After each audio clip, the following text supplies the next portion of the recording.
नए सिरे से अब मध्य प्रदेश में अतिथि शिक्षक नहीं रखे जाएंगे, क्योंकि नए रजिस्ट्रेशन पे अतिथि शिक्षकों की भीड़ बढ़ती जा रही है। आज वर्तमान में पूरे मध्य प्रदेश में 75,500 अतिथि शिक्षक हम कार्यरत हैं।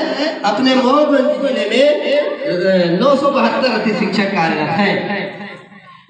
हमें आयु में छूट तो पहले ही मिल गई थी। संविदा शिक्षक में प्रति वर्ष के हिसाब से 4 अंक आपके द्वारा घोषणा की गई थी कि जो अगली भर्ती होगी उसमें आपको 4 अंक दिए जाएंगे, और अपने विभाग के द्वारा ऐसा आदेश भी हो गया था कि अब अग्रिम आदेश तक अतिथि शिक्षकों को नहीं निकाला जाएगा।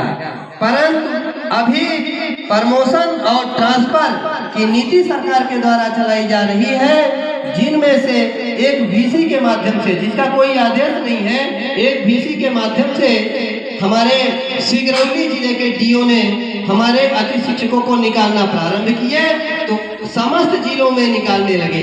अंत में अपने रीवा जिले के डीओ भी आदेश कर दिए, जिसमें हमारे जिले के भी कुछ अतिथि शिक्षक उससे प्रभावित हुए और वो बाहर हो गए हैं।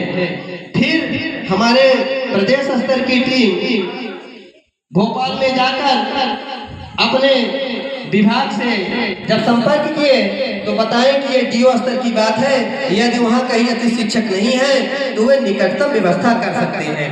कुछ डीओ करने भी लगे हैं, 8-10 डीओ नर्मदापुरम इत्यादि के डीओ हमारे उन अतिथि शिक्षकों को जो अपने संकुल अंतर्गत या विकास खंड अंतर्गत जो जगह खाली है उन्हें जो अतिथि शिक्षक कार्यमुक्त कर दिए गए हैं उनको रखने के आदेश दिए गए हैं, लेकिन अपने रीवा जिला में अभी तक ऐसा आदेश नहीं हुआ है। मैं माननीय जी से चाहूंगा अंत में कि हमारी इन पीड़ा को समझें, हमारी इस पीड़ा को आप अपने माध्यम से सरकार के समक्ष रखें। आपकी ही सरकार है, आपके ही हम सब हैं, आपके ही कार्यकाल में हमारा जन्म हुआ है, और जिस तरह से गुरुजियों को संविदा शिक्षक बना दिया गया, हम अतिथि शिक्षक भी 15 साल से सेवारत हैं। हमारे अतिथि शिक्षक बहुत सारे विभागीय परीक्षा उत्तीर्ण हैं, उनका सरकार के द्वारा पोर्टल में अपलोड भी कर दिया गया है, सारे आईटी नियम फॉलो कर रहे हैं, और वो उन अतिथि शिक्षकों को हम चाहेंगे कि आप जाकर सरकार से या रखें जो अतिथि शिक्षक आईटी नियम को फॉलो कर रहे हैं, जिनको आपके द्वारा पोर्टल पे पहले से ही चिन्हित कर लिया गया है कि कितने अतिथि शिक्षक विषयवार पास हैं और बीएड हैं, 8 साल 10 साल 15 साल से पढ़ा रहे हैं, तो एक नियम नीति बनाकर हम अतिथि शिक्षकों को अब अंदर करने की कृपा करें।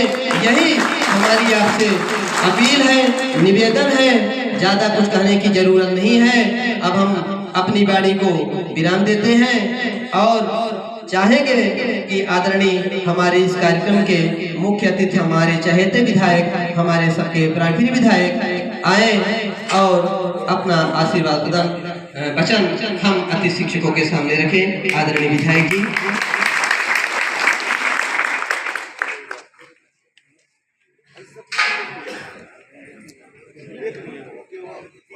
अच्छा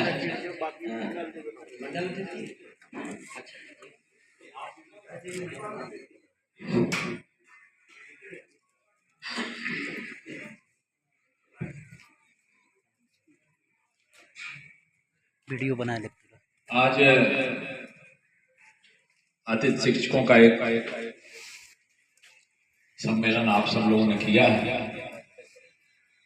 और उसमें हमारे अतिथि शिक्षक संघ के अध्यक्ष क्या करते हैं,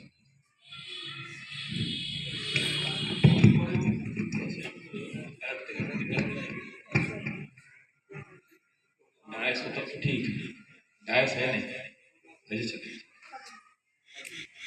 अच्छा, इसको इसमें लगा के रखा गया। हाँ।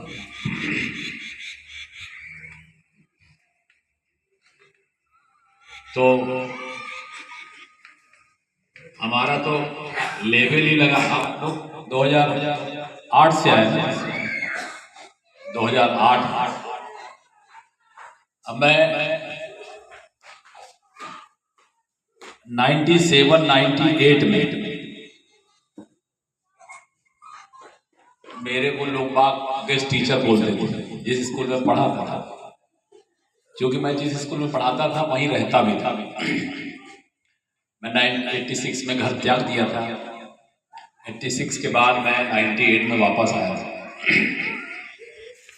तो फिर मैं 1 साल के लिए एक प्राइवेट स्कूल में गेस्ट टीचर के रूप में रहता, वहीं रहना, वहीं खाना, वहीं बच्चों को पढ़ाना। मैं पढ़ाता था। किसी को मालूम है वो टीचर था? अच्छा, मालूम, ठीक है, कुछ लोगों को मालूम है। तो पढ़ाते पढ़ाते यहाँ तक आ गए।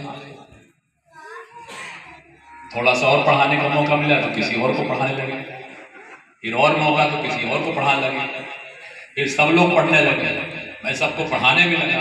सब पढ़ लिए तो मैं यहाँ पहुंचा।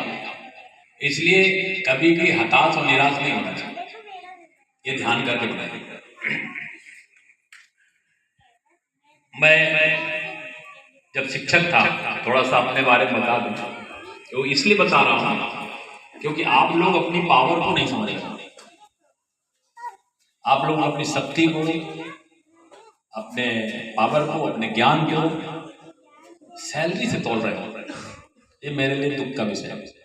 आपके लिए है पता नहीं, मुझे नहीं मालूम, मगर अपने ज्ञान को और अपने उसके लिए अगर आप इससे तोलते हो तो जरा ठीक नहीं है। ना आपके लिए ठीक है, ना जिस स्कूल में आप पढ़ाते हो वहाँ के बच्चों के लिए ठीक है, ना इस देश के, इस प्रदेश के, इस क्षेत्र के भविष्य के लिए ठीक है। इसलिए अपने को पावरफुल बनाना है।